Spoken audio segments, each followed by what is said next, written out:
औज़ुबिल्लाहि मिनश्शैतानिर्रजीम बिस्मिल्लाहिर्रहमानिर्रहीम अस्सलामु अलैकुम वरहमतुल्लाहि वबरकातुहू। मोहतरम सामईन, आज मैं आप सबके लिए एक ऐसा कीमती, पावरफुल और नायाब कुरानी वजीफ़ा लेकर हाजिर हुआ हूँ कि जो कोई भी इस अमल को अल्लाह की ज़ात से बाउम्मीद होकर सिर्फ 4 दिन कर लेगा तो इंशाअल्लाह वो इस अमल की बरकत से सिर्फ दुनिया में ही नहीं बल्कि आखिरत में भी कामयाब हो जाएगा। जी हाँ, इसीलिए जो भाई बहन के पास ये वीडियो देखने के लिए वक्त ना हो वो लोग वीडियो स्किप करके बाहर जा सकते हैं, क्योंकि ये वीडियो ज़्यादा लंबी होने वाली है।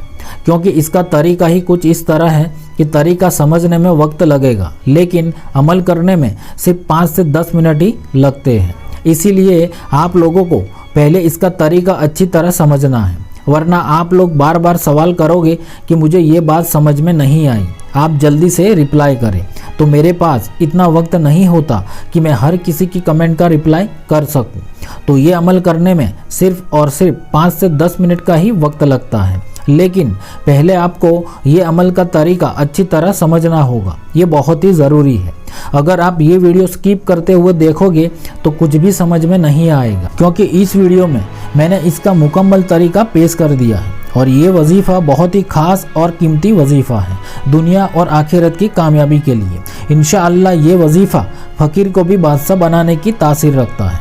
ये वही कुरानी सूरह है जिसे हम सूरह तबारक कहते हैं, और इस सूरह के बारे में कई हदीसें मौजूद भी हैं, लेकिन इनमें से सिर्फ एक हदीस ही आपको पेश कर रहा हूँ कि हुजूर अकरम सल्लल्लाहु अलैहि वसल्लम ने इरशाद फरमाया कि ये सूरह कब्र के अजाब से बचाती है, और हर दिन इसको पढ़ने वाले की ये सूरह खुद क़यामत के दिन शफ़ाअत करेगी। सुभान अल्लाह। तो एक मुसलमान के लिए सबसे बड़ी टेंशन जो है वो ये है कि मरने के बाद हमारे साथ कब्र में क्या होगा, हमारे साथ क्या किया जाएगा। तो जो कोई इस सूरह को अपना मुकद्दर बना लेगा तो इंशाअल्लाह कब्र के अजाब से बच जाएगा। तो ये अमल करने का सबसे बड़ा फ़ायदा यही होगा कि दुनिया में तो कामयाबी मिलेगी ही मिलेगी, लेकिन साथ साथ आपकी आखिरत भी संवर जाएगी। ये एक ऐसा वजीफ़ा है जो लोग मालो दौलत से परेशान रहते हैं, जो लोग कर्ज से परेशान हैं और अपनी मुरादें पूरी ना होने की वजह से मायूस हो चुके हैं, उन लोगों को ये वजीफ़ा मंजिल मकसूद तक पहुंचा देगा, वो भी सिर्फ 4 दिन के अमल से। अब ये वजीफ़े की इजाज़त हर मोमिन भाई बहन को आम है, लेकिन अगर आप इस वीडियो को लाइक और चैनल को सब्सक्राइब कर देंगे तो हमारी तरफ से इसकी रूहानी इजाज़त मिल जाएगी। तो चलिए ये सूरह तबारक का वजीफ़ा कैसे करना है इसका मुकम्मल तरीका समाअत फरमा लेते हैं। तो मेरे अज़ीज़ दोस्तों, ये अमल आप चाहे तो दिन में या तो रात में किसी भी वक्त कर सकते हैं, लेकिन अगर आप इस अमल को रात की तन्हाई में ईशा की नमाज के बाद या तो फिर तहज्जुद के वक्त तन्हाई में कर लेते हैं तो इंशाअल्लाह इसका नतीजा अमल की 4 दिन की मुद्दत से पहले ही मिल जाएगा। तो मेरा यही कहना है कि आप इस अमल को जब भी शुरू करें तो रात में ही कर लेना, क्योंकि रात में आपको कोई डिस्टर्ब करने वाला नहीं होगा और आपकी पूरी तवज्जो इस अमल में बनी रहेगी। अब इस अमल की एक ख़ास शर्त यह है कि आपको किसी को भी बताना नहीं है कि आप ये सूरह मुल्क का वजीफ़ा कर रहे हैं, चाहे कोई भी हो सके तो आप अपने घर वालों को भी ना बताएं, वरना अमल काम नहीं करेगा। अब ये अमल के लिए आपकी जो भी माली परेशानी है, जो भी मालो दौलत का मसला है, चाहे कर्ज अदा करने का मसला हो या अपना ज़ाती मकान खरीदना हो या नौकरी जॉब के लिए करना हो या घर में से गरीबी तंगदस्ती से निजात पानी हो या कोई ख़ास हाजत या मुराद हो जो फ़ौरन पूरी करना चाहते हैं, तो इसकी दिल ही दिल में नियत कर लें कि या अल्लाह इस अमल से मेरी फ़ला हाजत है, मुराद है, उसको पूरी फरमा दे। तो सबसे पहले आप वज़ू बना लें। अगर आप ईशा या तहज्जुद की नमाज के फ़ौरन बाद ये अमल कर रहे हैं तो इसी वज़ू से अमल शुरू कर लें। अब ये अमल में सबसे पहले आपको सबसे अफजल ज़िक्र अपनी आंखें बंद करते हुए करना है, और ये ज़िक्र आपको सिर्फ 1 से 1.5 मिनट ही करना है।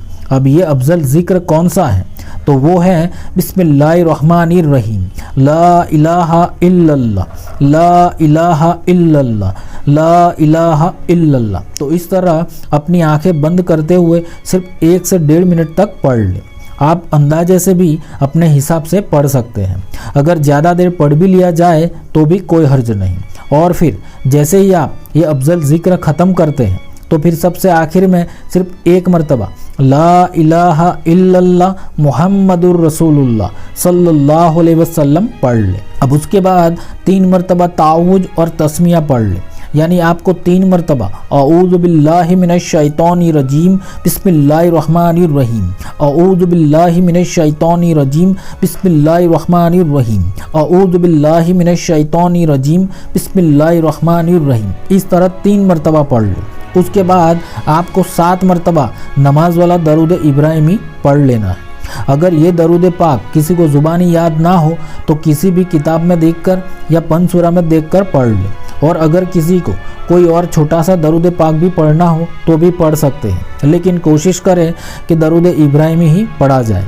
तो आपको 7 मरतबा दरूद पाक पढ़ लेना है। अब इसके बाद आपको अल्लाह सुब्हानहू व तआला के 2 मुबारक इस्मे पाक एक साथ मिलाकर पढ़ने हैं। बिस्मिल्लाहिर रहमानिर रहीम अल अलिय्यु या गनिय्यु, तो ये 1 मरतबा हुआ। अल अलिय्यु या गनिय्यु, तो ये दूसरी मरतबा हुआ। इसी तरह ये दोनों नाम एक साथ मिलाकर 61 टाइम पढ़ लें।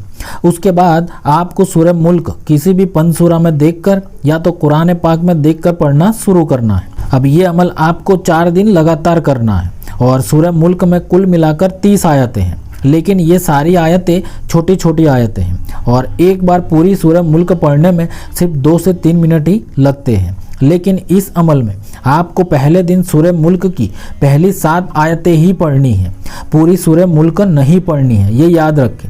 4 दिन में मिलाकर सूरह मुल्क को 1 मरतबा पढ़नी है।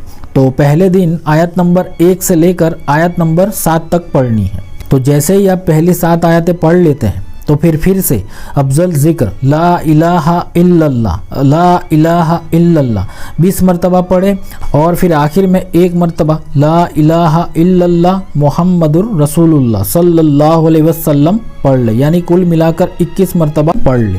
और फिर सबसे आखिर में आपको सिर्फ 1 मरतबा ही दरूद इब्राहिमी पढ़ लेना है, 7 मरतबा नहीं पढ़ना है, क्योंकि आगे आपने 7 मरतबा पढ़ा है। लेकिन अमल के आखिर में सिर्फ 1 मरतबा ही दरूद पाक पढ़ लेना है, ये याद रखें। और फिर आपने जिस काम या हाजत या मुराद के लिए ये सूरह मुल्क का अमल किया है उसके लिए अल्लाह से गिड़गिड़ा कर दुआ मांगे। इस तरह आपको ये अमल लगातार 4 दिन करना है। अब दूसरे दिन आपको आगे बताया वैसे ही अमल शुरू करना है। जैसे आपने पहले दिन अफजलुल जिक्र ला इलाहा इल्लल्लाह के साथ अमल शुरू किया है, लेकिन दूसरे दिन आपको सूरह मुल्क की आयत नंबर 8 से आयत नंबर 14 तक सूरह मुल्क पढ़नी है। सूरह मुल्क पूरी पढ़नी नहीं है, ना ही पहले से शुरू करनी है, ये याद रखें। हो सके तो आप एक कलम लेकर टिक मार्क कर दें कि आपको पहले दिन पहली 7 आयतें पढ़नी है, दूसरे दिन आयत नंबर 8 से आयत नंबर 14 तक पढ़नी है, तीसरे दिन आयत नंबर 15 से आयत नंबर 21 तक पढ़नी है, और फिर आखिरी दिन यानी चौथे दिन आयत नंबर 22 से आयत नंबर 30 तक पढ़ लेनी है। इस तरह 4 दिन मिलाकर सूरह मुल्क को सिर्फ 1 मरतबा ही पढ़नी है।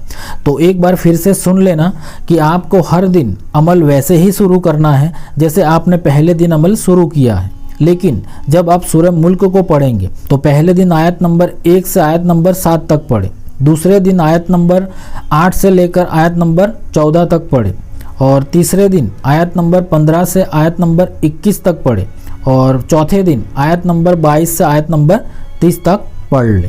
इस तरह सूरह मुल्क की 30 आयतें मुकम्मल होगी, यानी आप पूरी सूरह मुल्क 4 दिन में मुकम्मल कर लेंगे। और हर दिन अमल करने के बाद आखिर में अल्लाह से अपनी हाजत के लिए दुआ लाजमी मांगनी है, दुआ करनी ही होगी।